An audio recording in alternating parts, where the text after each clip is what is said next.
Bam! We're here. Welcome to the show. Adam, how are you? I'm okay.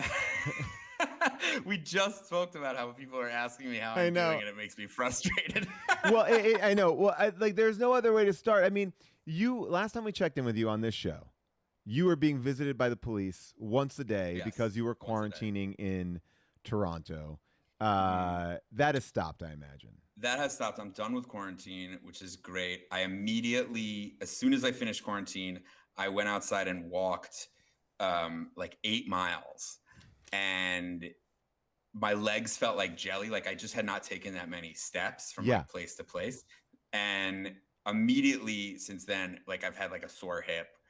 Like I just feel like an old there's no winning. There's nothing good in the world. Not even walking is good. Everything is horrible.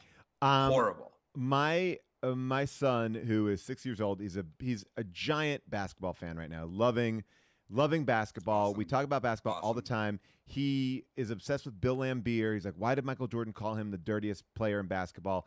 And now, like, he's obsessed with who's the worst and who is the best. And so we've kind of isolated Javaris Critterton as the worst for multiple reasons. I guess I was about to hide it because he murdered someone.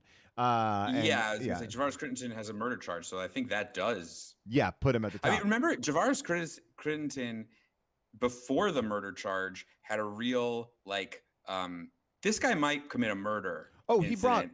he He brought brought a guns gun into into a a locker. locker. Yeah. So that, yeah, but then I was like, I said it so boldly that that's who I thought was the worst NBA player, and then he's like, why? Then I had to get into a big conversation about guns and so that's complicated. But he's been doing a virtual camp this week because he's on spring break, and we're doing like a Oh, virtual Clippers camp. But the teachers at the Clippers camp have not figured out how to like make that transition between like real camp and virtual camp because like uh, there's an exercise that you do where and I did this as an acting exercise. I did an improv exercise where you sit around in a circle and everyone has to count. You count to 12, one number at a time, but no one can say the number at the same time. It's like it's kind of giving each other space. You know what I'm saying? It's like you're like hmm 1, 2, 3. Oh, we said it at the same time and start all over again.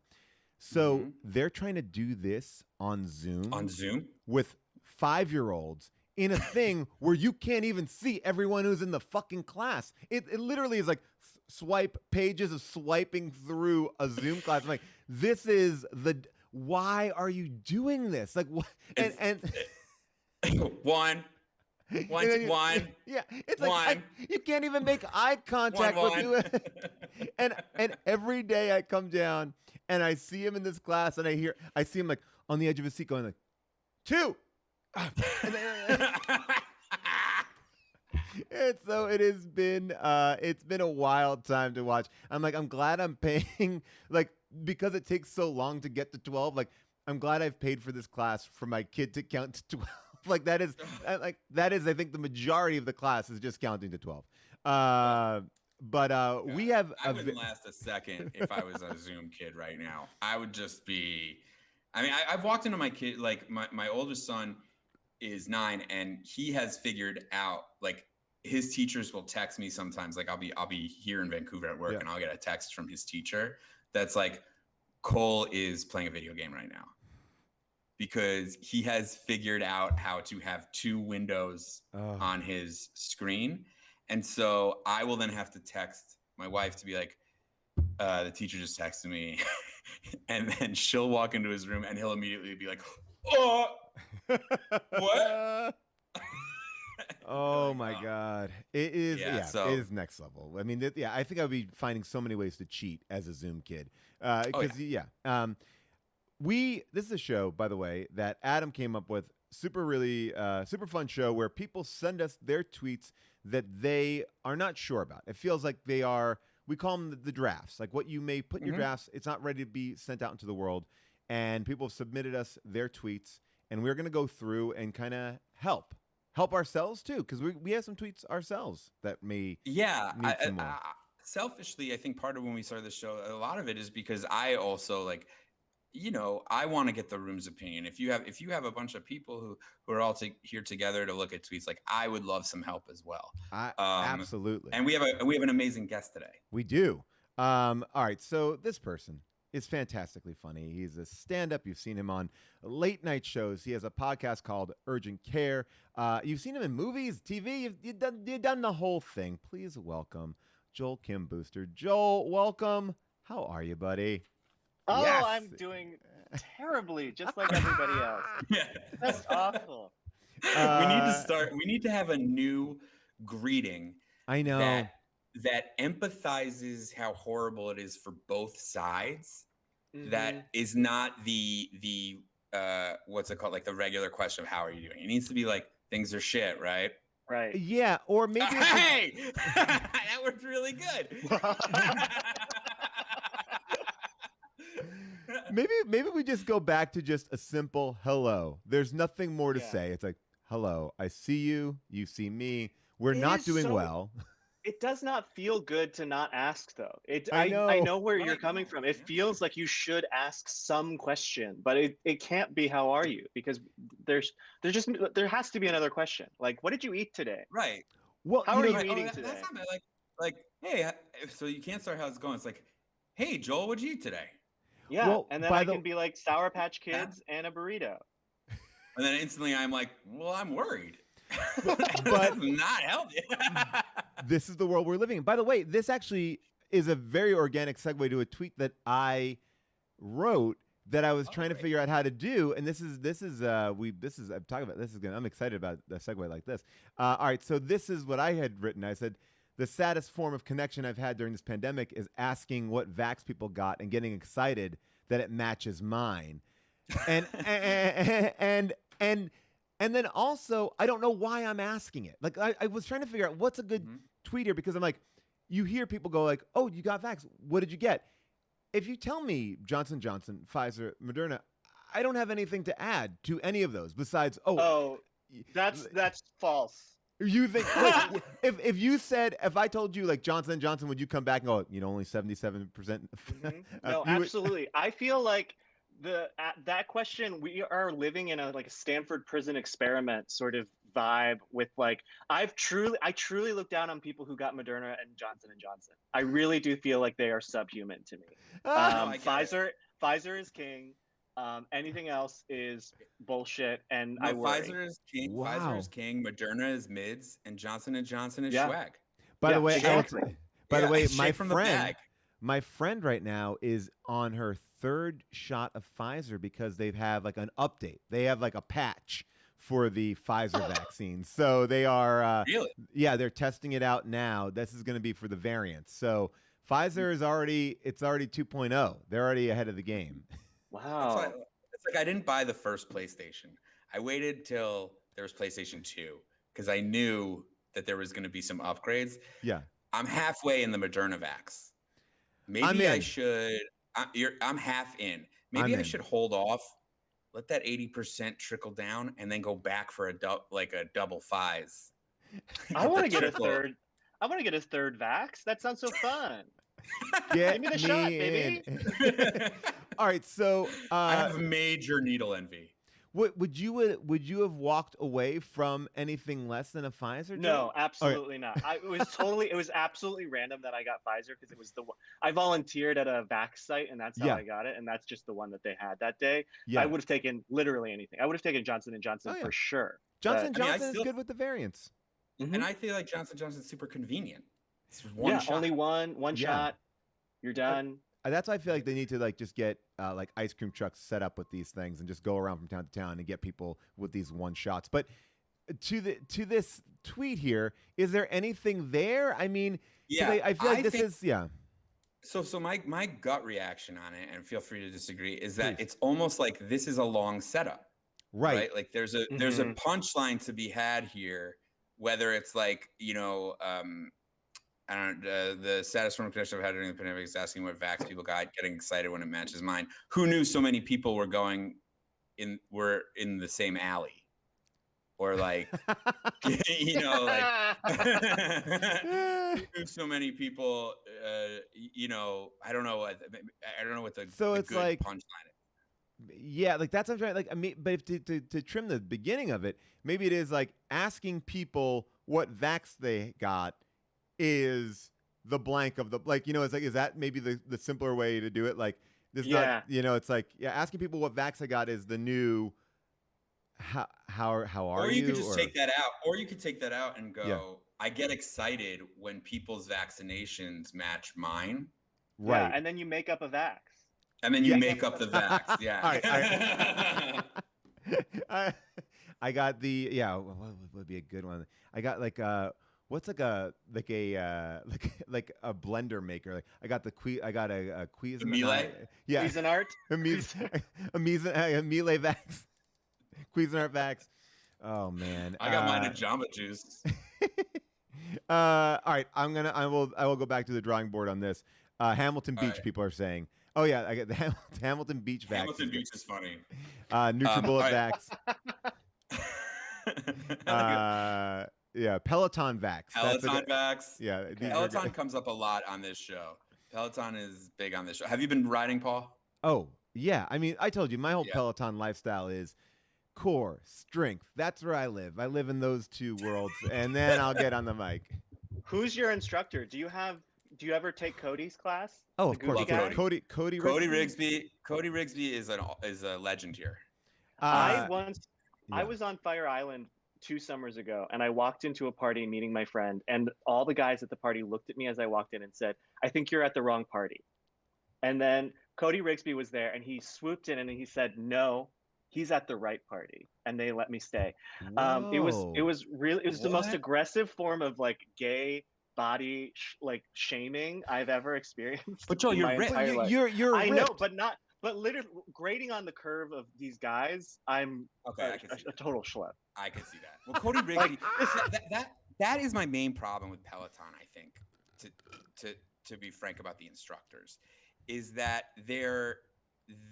I feel like they run the gamut too much. Like Cody Rigsby is jacked upon jacked, right? But then sometimes you'll get, I don't want to name any names, sometimes you get someone you're like, I don't know if I want to look like that. All right, well, here's the thing. I will tell you this. I will tell you that like Selena Samuela, she brings the heat in the strength class, and it was a surprising, like I was like, oh damn, like I worked harder here than in Adrian Williams' class. I love Adrian Williams. But like, you never know what you're gonna get. I'm gonna tell you this though. We did get the mirror here in our house as well, which is like that other, like the mirror fitness thing. And the Peloton instructors are so much better than the mirror instructors, even though the exercises maybe on the mirror might be a little bit more intense or whatever. So that's what you're paying for, really, with the brand. You're paying for the good instructors. You're paying for the personality. I'm tuning in for Cody Rigsby's stories, his point of view, monologues, his Britney love. Like I love it all. I love all of Cody Rigsby's stuff. Like most times when I'm in a spin class and the spin instructor starts doing their material, it's a real turnoff. Oh yeah. But I like hearing Cody's stuff. Do you prefer sort of the stream of consciousness monologues that you get from Peloton to the like rah-rah, like you can do it Soul Cycle vibe? Yes. I want them to be lost in thought. I feel like it's like watching a stand-up on stage without an audience and not knowing if anything is hitting, because then there's like boldness and then there's guilt and then there's like trying to make, like I watched one of the guys, I believe it was Andy Spears. Don't want to Andy said like he was like, oh man, I'm not a big guy. I don't like TGI Fridays. I mean, every time I go there, I'm like, what should I get? And I get the chicken, and it's never good. And then he like caught him. So I was like, but if you like TGI Fridays, it's good. I mean, I'm just saying I've had a bad experience. I'm not, that's just me. Maybe I should try it again. I was like, oh, you've just walked into this world where you thought you've insulted the entire audience. Welcome to What It's Like podcasting. Yeah. Well, Alex Toussaint, I like Alex Toussaint a lot.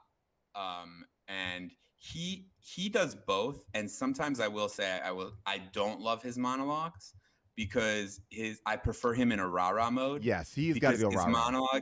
His monologues, he gets so emotional sometimes that it takes me out. Like I told you one time, a couple weeks ago, he was celebrating his 5th year as a Peloton instructor, and he started hysterically crying in the monologue. And like, it's odd when you're alone in your house, 'cause like, I was like riding and then he started crying. And I was like, is anyone like seeing this? Like hearing this movie? I was like, 80,000 people. They can see like how hard you're going on the bike, right? If you're going live. Oh, okay. Yeah. If it would be funny if he could see like everyone slowing down. Well, he did. It must have happened before because he did. He goes, all right. He started going like, don't worry about me. Don't worry about me. I'm just crying thug. These are thug tears. These are thug tears. Don't worry about me. No, at that point you got to own it. They're not thug tears. You're crying because you're emotional. Yeah. We can have emotions. We can enjoy it. I will tell you, there's nothing thug about sobbing on a Peloton bike. No, yeah, that is sobbing, and it wasn't like I told myself I wouldn't do this. It was like sobbing at like my life turned around 5 years ago, and I can't believe that I am here now. And that's the thing about spin instructors in general, man. Like from SoulCycle to Peloton to any like random place you're going at the Equinox. It really does. First, I don't know what it is. It feels very culty almost. It feels like it feels like I don't know. Like all of my friends who have become SoulCycle instructors have like drank the Kool-Aid and like are like, this has changed my life. And I don't understand like how something like that could change your life to that degree. It just do you think it's all the endorphins from working out that hard? Like if I did like 4 spin classes a day, I'm on such a high because I'm pushing myself that I'm almost like taking drugs all day long, and then you really drank the Kool-Aid of like working out. Yeah, I think it has to be like it must mess with you mentally. It must, yeah, because there's no downtime. There's no time. It's like there's no time to even look out the window because you're just like constantly pumping your heart, as fast as you can. It must be insane. It must be like being it's on also. meth. I don't want to be controversial here, but cycling is poison. It is not good for you. It's a cancer, I think. You're just working out the same muscle over and over again. You're gonna injure lots of injuries. I don't think it's healthy. I don't think it's good. That's Joel, my question. I'm on your page. As a mix into your workout. Yeah. But these people who are doing every day 45-minute rides, no. That's some point you're good, Paul, for doing for doing strength, the stretches, weights. That's where I'm living, and then I'll do like a 20-minute low impact ride to kind of mix it up. Yeah, but Anyway, people love that we go deep into Peloton. Every time Peloton's brought, this is now a segment of the show. Yeah. Do we have another tweet? I have tweets of yours. Yeah. Which one would you like me to go up first with? Start off with the one that I sent you because the other day. Okay, good. Okay, this is a great one. All right, here we go. Boom. All right. So I can't tell what that first picture is. So that first picture is a picture of the Arc'teryx factory store that I found out here in Vancouver. Okay. Where all the Arc'teryx is 30 to 60% off. Okay. And the second picture is Lil Nas X sliding down the pole. Right. And I think that this might need the context of like me, like I felt that when I found the factory store of Arc'teryx, I jumped down a stripper pole into it. Okay.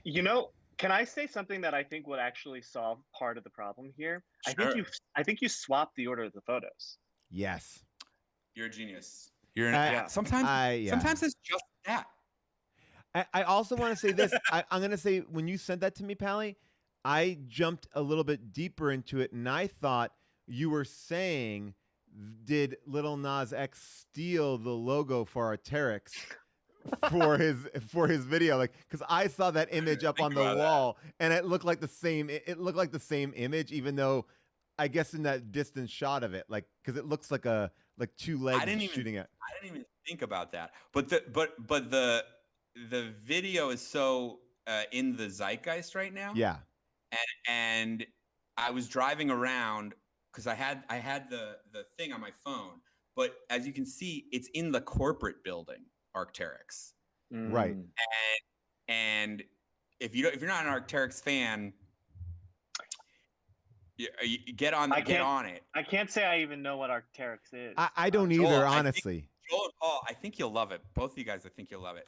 Arc'teryx to me is like cooler Patagonia, which is having a moment right now. Okay. Right. Cooler Like, than Patagonia. yeah, it's I see it on ski slopes. I've seen this logo on ski slopes. It's infiltrated even into like hip hop. Like rappers will call out if you're wearing a dead bird on you. That's like Arc'teryx. Okay. You know, it's high end Gorp gear. So Okay. a dead bird is important to it. So it'd be like that feeling when the dead bird is 50% off. Yeah. Yeah. Yes. I mean, this is a mink monk. Yeah, I mean, I just think, I mean, I think he's got to call it out a little bit too. It's like, because somebody posted here before, like Lil Nas X has a bat pole leading to the Arc'teryx store. Like maybe it's like my stripper pole would lead to the Arc'teryx store. If you flip the images, or maybe that's too much. Well, I think I have to flip the images, and then I think I flip the images and I go with what Joel was saying, which is like that feeling when you find the Arc'teryx factory store where everything's 30 to 60%. But by the way, if you're gonna do that, if you're doing that, I think you got to pick a better image from the Nas X video. Yeah. I think you got to go with like the full on fucking image. Like I think you got to pick like that image because also a little bit cut off too. I feel like you want to see it's not the like best image. Yeah, you want to see that full on that full on enjoyment of whatever you're doing. Yeah. But he does. But his. It's a rushing. It's a rushing to the store. That's okay. That's yeah. And he also did look like he was enjoying the. He did, commute to hell. And I think that's also what I was getting at. Like his stripper dance was like a celebration and less of like I'm making money on the pole. You know what I mean? Yeah. And so that's how I felt when I walked into the Arc'teryx store. It was less like about like, oh, it wasn't like I gotta get a jacket for the slopes or anything. It was more like, whoa, 50% off of the Arc'teryx, you know? All right. I think this is going to be a new Mink Mang Monk. I think it's switching the order, better image, or at least I also think like that image. It is in the zeitgeist, but I want to see the poll too. I feel like. Okay. Yeah. You got see the poll. Yeah. So I'm gonna get that up today, but I'm just so the audience knows I got a lot of photoshopping to do. All right. Should we jump into some audience ones, or should we? Yes. Let's. I'll find some ones here, and then Joel will ask you too. But just start off here because we were talking about vaxes before. Keep the vax talk coming. Here is one from Portable Jeff, and he writes: Moderna versus Pfizer is a no-brainer. Do I want a vaccine from the mRNA people, yawn, or the hard dick people? Good. Yeah. Good. Yeah. I mean, look. Yeah. I think it's a little wordy, right? Because I think we got to get to obviously Viagra. I think you may need to like underscore that Pfizer and Viagra are one and the same because I don't know if that fully is known. I don't know. Maybe I'm being Is Moderna known for anything else other than mRNA? Because I wish there was something as iconic as. Yes, they are. There's Viagra. They have a store on Beverly, like between La Brea and Fairfax, where they sell all their metal furniture and like Eames chairs. It's called Moderna. I think it's the same company. No. But Pat, I'm putting this on hold for 1 second because somebody just pitched a great idea about your Arc'teryx picture, which is you got to get one of those photo apps where you take him on the pole and then you superimpose Arc'teryx at the bottom of it, so it looks like he's going into the Arc'teryx store. Is what somebody suggested, or is that just taking away from just a pitch? But I don't. It's not him. It's you. Would I have to put my face? Because that's a lot of Photoshop. Yeah, put too much. My face on Lil Nas X. That's sort of why I suggested swapping the photo order because it gives that impression to me. Right. That is he's going. Yes. I think go with Joel. Joel's right. I'm gonna go with Joel's rewrite, and I'm even gonna credit him on the tweet to see if maybe that bumps the numbers. And also I would like to say of this tweet, Pfizer is an mRNA. Well, vaccine as that's what well. people are. Yeah, that's what people are kind of saying. It is all mRNA. Like that's why I think it is confusing too. Yeah. If you're gonna do, I mean, I think that the real, not to like get into Portable Jeff's intention and head, but I think the real thing he's going for is the Pfizer boner joke, right? Well, So it's but like, then do it with Johnson & Johnson. Like when the choice is between Johnson & Johnson and Pfizer, I'm taking the hard dick people over the baby powder people, or or something like that. Like it's like you got that the Moderna. We don't know Moderna. We know Johnson & Johnson. We know Pfizer. In my mind. I mean, is it like oh, here's a good one. Am I supposed to be walking around rock hard after being vaccinated the second time? Yeah. Thanks, Pfizer, for protecting me from COVID and giving me a hard dick. Yeah. That's good. Like that. Oh, this is a good. Okay. Oh, here's a great one. Moderna versus Pfizer is a no bone. Is a no bone? That's it. That is it. That is wow. That was beautiful. Great. Wow. That I can't even pronounce that name, but that's almost confusing though because Pfizer gives you a boner. I mean, I don't want to think about it too much. Think it's so good. Yeah, it's you got to go on that. You got to go on that gut reaction to it because I think there's certain jokes that will never like fully mix. That works. That's really good. That's a good one. Comes out. All right, here's another topical one for today. Godzilla versus King Kong came out on HBO Max and in theaters, and so Shorster popped this tweet up, which is it was this: Did you know Godzilla was circumcised? Yeah, he's kaiju-ish. I mean, I think that's perfect. I think it's perfect as is. I don't think. I mean, why haven't you hit send on that? Wait for optimal hours. Don't do it now. Wait until 5 p.m. Eastern Standard Time. Okay, Joel, I'd love to talk to you about this for a second because this brings up a really interesting topic on this show. What in your mind is the optimal time? Yeah, this is a good question. And does it matter based on context of joke and tweet? I think topical, you got to do it as soon as you think of it. Otherwise, someone else will do it, depending on the nature of the topical tweet. I don't think anyone else is going to pull out kaiju-ish, so I do think you save. But otherwise, I think I think this is like officially best practices if you talk to social media people. It's 10 a.m. Eastern Standard Time and 5 p.m. Eastern Standard Time. Yeah, 10 and 5. That's what I believe. I've heard on Instagram it's 8 and 8. Oh no, 8 a.m. Pacific Time, 8 p.m. Yeah, 8 and 8 Pacific Time on Instagram, I've heard. But 10 and 5, I feel like that's the right Twitter world.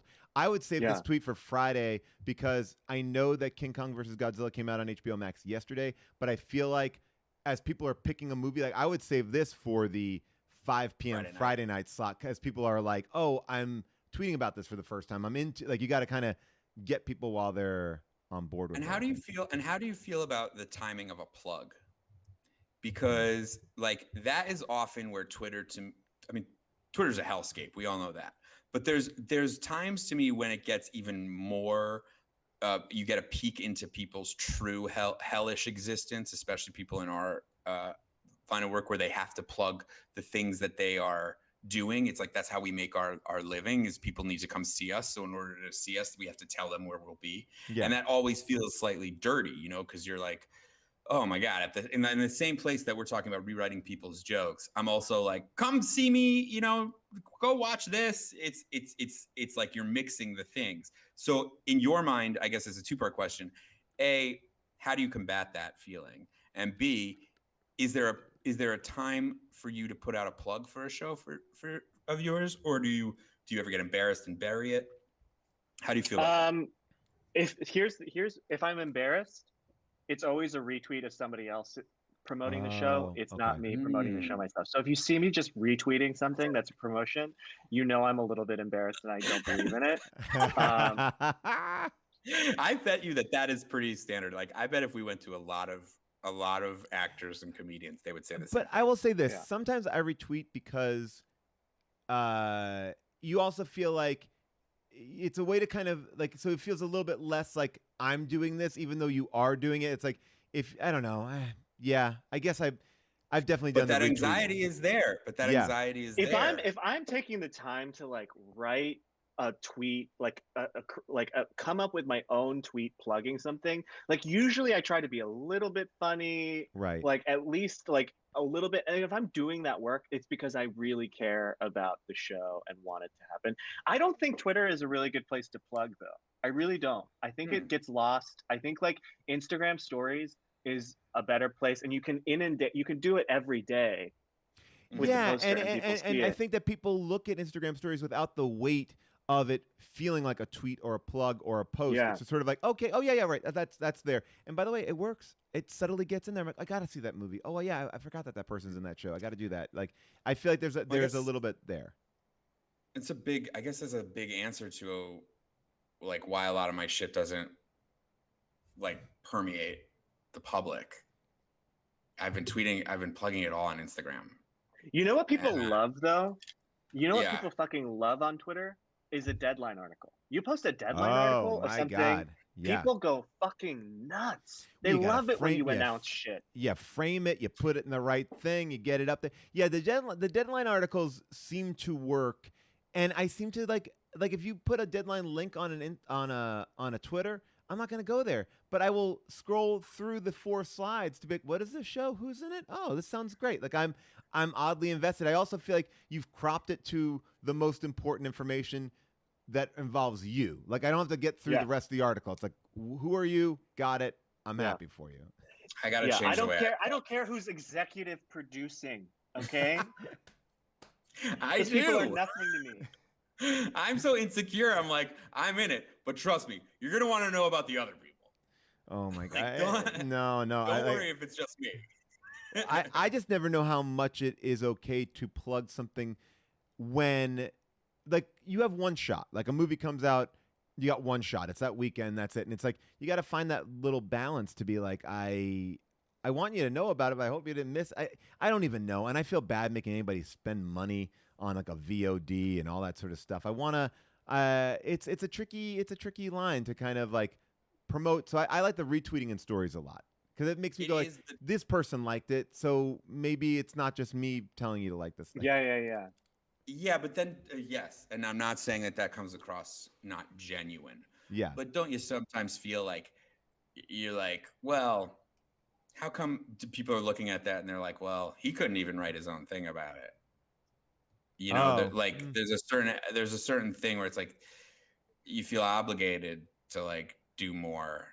Well, and if you're doom scrolling too, like if I don't recognize like whose the tweet is, like I'm scrolling past it, baby. Like right. You're on the move. You got places to go. I made a thing yesterday and I felt real bad about it. All right, so I'm all in on the Farrow Allen documentary. I thought it was great. Very disturbing, obviously. But whose side were you on? Oh, you know. Look, Woody we haven't heard Woody's side. We haven't heard him yet. But you know, apparently, like Woody Allen had said some pretty like shitty things about Mia Farrow's kids dying, and the media also kind of like made it like this. Ooh, but 3 of her kids mysteriously died. Like they've like been hanging this thing, and like finally, like Mia Farrow's like, hey, yesterday, like I just want to tweet about this. I don't know why I have to, but let me explain how each one of my children died and under what circumstances. And it was a real gut-wrenching post. And I felt, because watching that, I was like, I want to make sure that, like, I want to amplify that. I do feel like that's a good thing to get out there. I didn't know that. And I kind of always heard this, like, oh, it's suspicious circumstances. Her children died. And I retweeted it, but it had no context to it because I felt like I couldn't put any like, I was like, what context am I going to add? But then I also know it's in my stream. And I'm like, what are people even thinking about this? Like, I just retweeted this. I don't know. I feel like I dropped a bomb that I didn't necessarily put any context on. So I got really in my head about that. But again, what am I going to say? Like, read this. Check this out. I was going to say this with a little emoji. Yeah, exactly. Yeah. Like, I just went through something similar where I was tweeting a lot about my dad dying, and the people who quote tweeted it were psycho. Like they were like, there were people like, I don't know. And the thing is like, I don't know what response I wanted to get from those tweets, but like, it didn't bother me when people just smashed the retweet button. But when people would quote tweet and be like, this is powerful, Yeah, and you're like, this wasn't what I wanted either. I don't know. Social media is a disease. It is, but I feel the same way. I got to tell you on that. Like, I went through something similar, and sometimes you just you just need to write something, and you just want to get it out, because it's like getting it out is part of the way that you're processing it. You know what I mean? Like those jokes, those thoughts about the major life event that has happened is a way for you to like normalize it so that you can actually walk and talk and like go through your day. Yeah. Because if you just like keep that in there, a lot of times you blow up later or something bad happens because you're just like, I'm dealing with all this stuff. So you're like, I just got to get it out. And then the problem is that it's not like a blog where, right, or whatever. It's like, here are my thoughts. You have now opened this up to any psycho in the world claiming it as their own. And like that claim is so dangerous because you're like, I just was getting out a thought about like losing a parent. I was not trying to say that like this is how I'm going to lead through. Yeah. But this is also tricky because it is this weird balance of what you share on social media immediately becomes not yours, right? Like it is up for public discourse. People can pick it apart, and you can do that on anything, whether it is about King Kong versus Godzilla, or someone in your family dying, or embracing like Mia Farrow, like whatever it is. Like you've now said, this is me on some level. So anyone. This is a part of the mythology of me. Now. Yeah. Like. Yeah. Well, it is. I mean, that is who you are. Like you put that out, and people are like starting to put together the puzzle of the person writing it. And so it gives a context to even tweets weeks and weeks later. Because like Paul will retweet Mia Farrow, giving the specific things about how her children died, but someone will have read like something that you wrote months previous and be like, it's the same guy. Yeah. And it's like, it's really weird to like be getting everybody's everything at one time. I got attacked. Someone like came after me the other day because they're like, I guess on some podcast, probably one of my own, but I had said something about, oh, it's so cool that there's going to be a rescue dog in the White House. Like, like whatever. I don't know. Not so innocuous. So innocuous. like just like that. What? And so yesterday I was like, oh, Paul, you still excited about that rescue dog? Because like there was like, I think one of them shit on the floor. They're dogs, like, right? Like I'm like, yeah, I still feel the same way. But like to think back, like whenever I tweeted that, like when Biden was like, so he had to be elected but not in office yet. Like I said something about a rescue dog. Like people are like, oh, I'm waiting, and then like to hit me back, it's like not like every day I'm talking about Buster and Maxwell or whatever, Major, whatever the fuck their names are. But it's like it was so funny that I was like, wow, you really wanted to come after me about that fucking dog. All right, sure. Like, yeah. Well, because it's like that someone read that and put that into the context of who you are. Yeah. Based on even your other work, the work that you've done previously. It's like, it's so crazy. I'm just a dumb cuck who likes rescue dogs who are gonna shit on the fucking floor of the White House. You piece of shit liberal West Coast elite motherfucker. The day that I was like tweeting about my dad dying too, I had previously tweeted something about Nicki Minaj that got the barbs. Up in my mentions. Truly one of the most terrifying experiences of anyone's life is getting the BTS people or the Barbs or the Taylor Swift fans in your mentions. They're the scariest people. And literally it was so funny and so jarring because like underneath the tweets about my dad dying, it would be people being like, I'm so sorry for your loss. You are not funny and should delete your account. It's like, your dad is in heaven looking down on you. You should kill yourself and join him and stuff. Like it was like people couldn't help themselves. And it was but it was like, it actually did cheer me up because it was very funny. Like the juxtaposition of like how hard these people ride for Nicki Minaj is they're willing to like go into my mentions about my dad dying to be like, but you're not funny. There are people that online fandom is another like aspect that we haven't even gotten into on this show, Paul, which is like you can step in it with like Nicki Minaj. I believe that there are fans, but like you can step in it by being like, I bought this hammer the other day and I used it once and the top fell off, and then you will be like doxxed by like the Honeywell hammer people. But we're like, how fucking dare you? It's like, it's wild. We did a How Did This Get Made podcast. We picked Zack Snyder's Justice League. We didn't see it. We were like, it's coming out. Let's get in front of it. We'll talk about it regardless. If we love it, if we hate it, it'll be an interesting discussion. I've never seen a more polarizing group of people that were angry, and it was like, you were not mean enough and you were too mean. That was like, it was, and it was like, wow, there was no middle ground on this episode. And it was like the anger and paragraphs and chatting about it was really, it kind of blew me away. There's no like, I'm like, you don't have to listen to the whole podcast. Like, like I did. I loved it. And I loved the Snyder Cut. I did. I loved it. I love the Snyder Cut. I even tweeted, this is the same thing. I tweeted, I was like, I don't know if it's the grief talking, but I love the Snyder Cut. And people searching Twitter for the words, the Snyder Cut, came into my mentions and were like, you're like, the Snyder Cut is good. Your dad didn't have to die for you to enjoy the Snyder Cut. People, I mean, that whole movie exists because people are in psycho on Twitter, though. That's the thing. True, yeah. I would also like to say about Woody Allen before we leave, like, I would like to give Woody Allen the chance to make some art about the situation and see if we can't find out how he feels through that. By the way, people are talking about Sonic's teeth. That was something, again, like not toxic fandom, but people were very upset about Sonic's teeth. And in a weird way, I think it made Sonic a better movie because I think that the fans of Sonic were like, this is not our Sonic. The studio was like, you know what? We get it.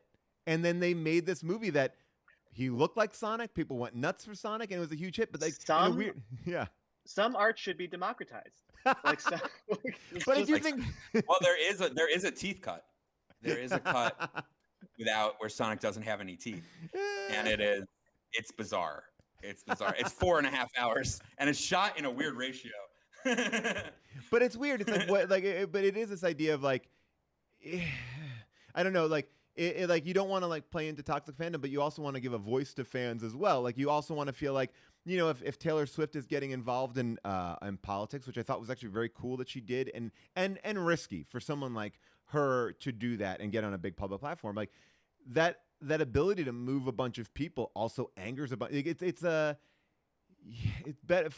better and for worse at certain points. I mean, certain things are helpful. Look at Lil Nas X. I mean, the Lil Nas X thing has been a real interesting thing because, like, first of all, that song slaps.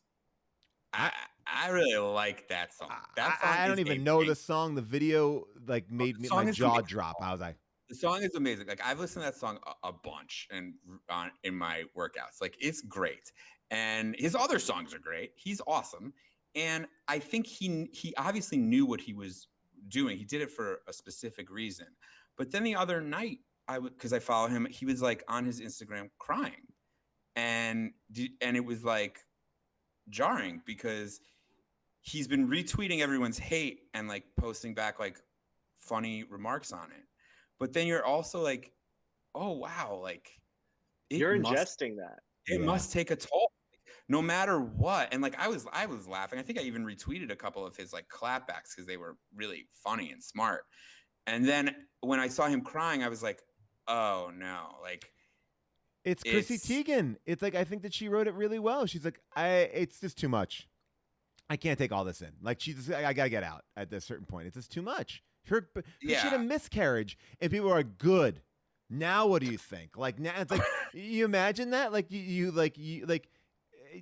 I mean, look, like any sort of traumatic event, and you are like, I'm sharing this because I'm also like the way that people share that they got vaccinated, or the people share like, wash your hands, whatever you're sharing, you are opening yourself up. And it's like, here, she shares this like very dramatic post about I had a miscarriage. And I think as someone who has been involved in that world and understands like that idea of like knowing that there are other people out there who have gone through it is very powerful. And it's a very beautiful community to be a part of.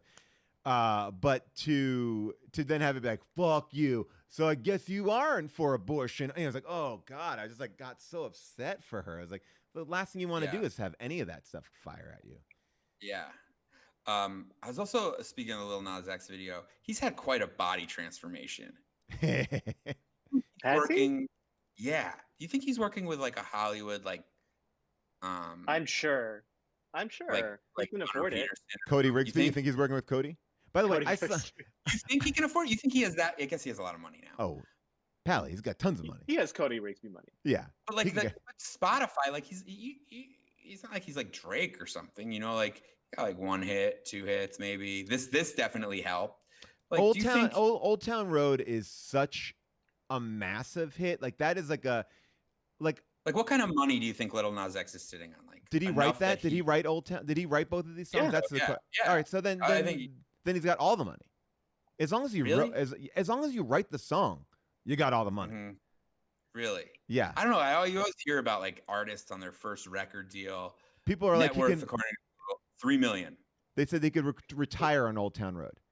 Like, yeah, and he must have toured a little bit. Like that's where the money is in music, is touring. And he must have gotten some good like tours in after Old Town Road. Then like I feel Google says $3 million is what he's worth. I feel like he's working with, because he's doing something that is body wise is super.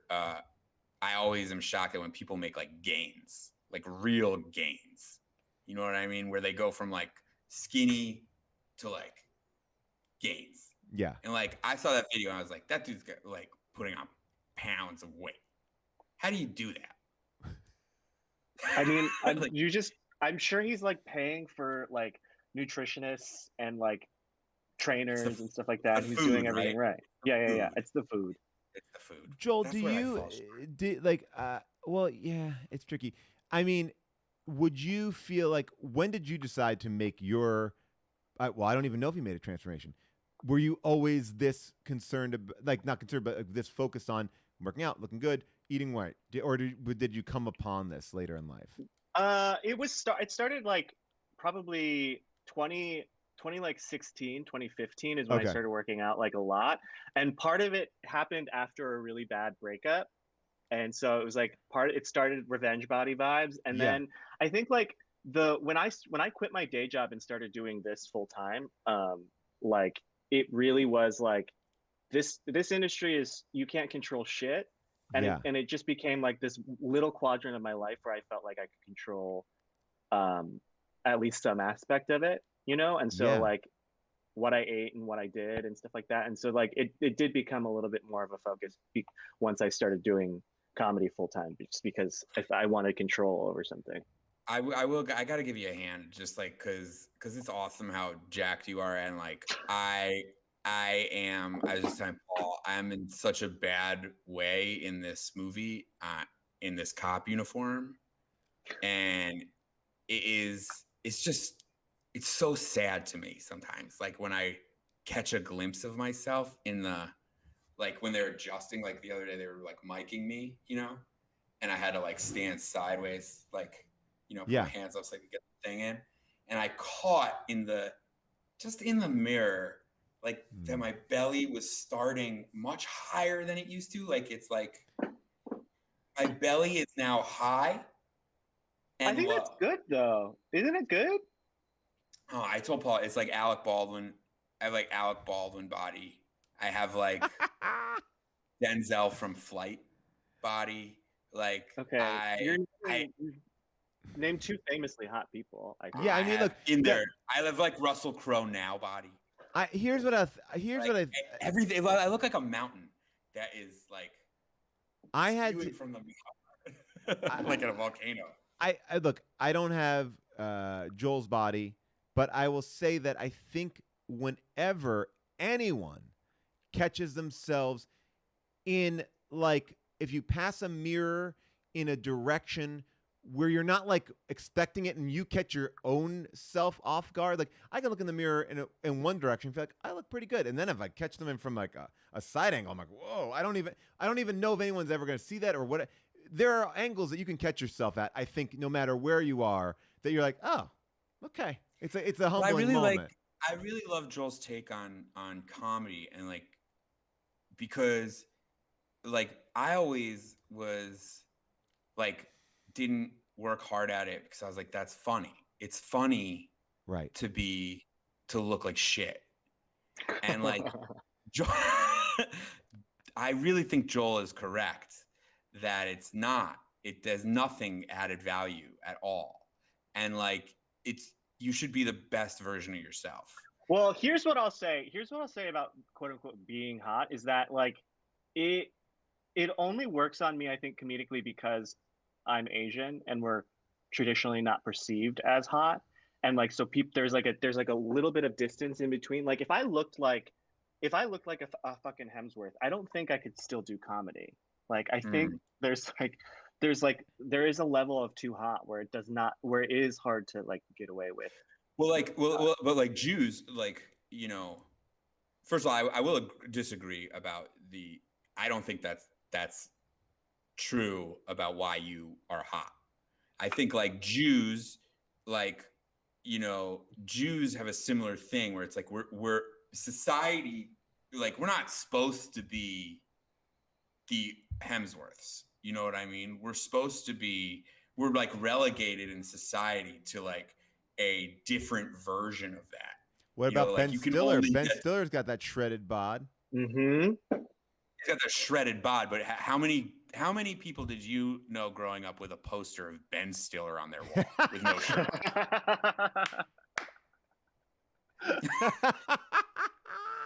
Yeah, fine. It's like, but it's just like similarly, I just don't think, I feel like the Anglo-Saxon society that we've grown up in has like, Jews aren't supposed to be hot.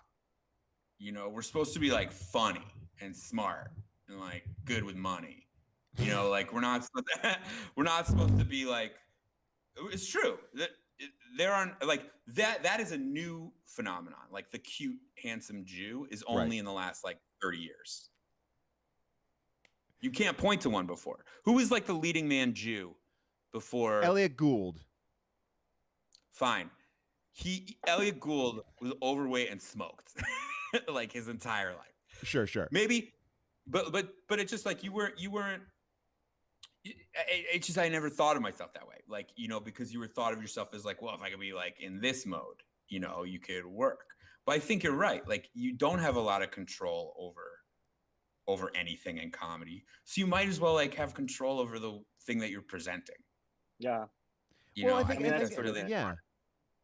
And I also think it's, you know, I think it's protective on some level, and in a good way. Like it's like we have to like our steam is constantly being shut down, right? And we're talking about that on Twitter. We're talking about that in life. We're talking about that in our profession. So it's like you have to find ways to keep yourself just feeling good, because it's like you could be creating something really good that's received very poorly. You could be on something that you feel very proud about that no one watches or cares about. So you have to like find these ways to, yes, you can feel inner, like I feel confident in that, but you also, you know, like I think sometimes it helps. Sometimes the outside in does help. I lost 40 pounds last year, and I'll never go back to putting that on again. But it was like when I lost that 40 pounds, I was like, I didn't look that different. And I was like, why did I have this 40 pounds?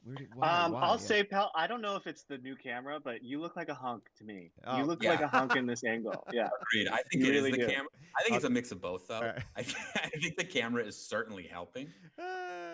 But and then again, to Joel, to compliment Joel again, the fact that you don't have that camera and are hanging in with Paul is a testament to the work that you've been doing. Look, we're all attractive people. We're all just trying to make it in this business. Should we take one more tweet before we get out of here? Yeah. Let's do one more.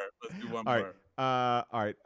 This is good. I have a few here that are fun. Let's try this one. This is from one of our moderators on the Discord here. All right. You know what content is spoiler proof? Porn. I think that's a pretty. I don't think it makes. You don't think it makes sense? I think that it needs a logic run. Okay, show me. What do you think? Well, like, I guess it's spoiler proof. I guess maybe it's just more like it's spoiler proof because you know the ending.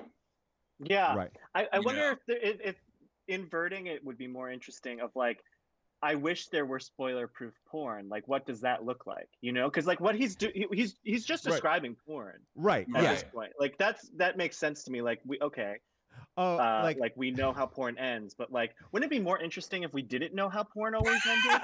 right. Like it was like there was almost like a Russian roulette wheel of it. Like you go on Pornhub, and there might be one where it's just about a really nice pizza delivery person or a nice brother and sister having dinner, and then others just end up in hardcore sex. Yeah. Or that's what porn is missing: suspense. Yeah, that. Like what if it was like as a genre shares a lot with horror and comedy. It's about not knowing. what that would be such a funny thing to be like. Yeah, you would never really quite know. You never know. I like that idea. I mean, the simpler version of it too is just saying like about to watch, and then you come up with like a filthy porn title, no spoilers. Like it's like like that. Like, like, that's good. Yeah. Or somebody wrote this. I wish Pornhub would stop putting spoilers in the titles. That's easy. That's probably the easier way to go with it. Yeah. Yeah. Oh, you know what? I like your version of the joke though. But if it's one of those like highly aggregated porn, like stepfather cream pies in stepson in the kitchen, like on birthday. Yeah. And Just then it's like no spoilers. Find the video and put a link. Screenshot it. Yeah, screenshot it. And a link. Yeah. Go about to watch this, no spoilers. I think that's the way to bring go. up a big question, which as we go, the last question I have is about porn. There's an influx lately in like related porn, right? Like, yes, it seems like that is a big thing. What do you mean? Like related? Like sisters, sister, brother, sister, stepsister, yeah. Sister, brother, mother, son, father. Like. Here's what I'll say. That seems new to me. I think it is new, and I think this is what I think. This is not for you guys specifically, but I do think gay people should be allowed to do incest. Oh, really? Is that I think we should be allowed. It's not a thing. I mean, it is a thing, but I think in real world situations, okay, that should be our reparations. Is we should be able, at least laterally, we should be able to, because there's when you say laterally, you mean looks wise. No. I mean like. Oh, okay. I think father and son is still problematic, but like cousin on cousin is fine. And this is something that I've said. I agree with that. Ted Allen from Chopped is married to his cousin. That is something. Well, that's something that I say a lot, and I can't remember where I heard it or how I know it, and I can't been able to confirm it. But it's something that I still say a lot. I agree with that. Maybe I should tweet that out. I think that's I think that like. That is the end all be all of the episode and the winner. I mean this is something that I say a lot. I don't. That is the best way to do it. Like it should be the tweet. Did you know so and so is married to his cousin? Add tweet. I don't know if it's true, but it is something I say a lot. Like.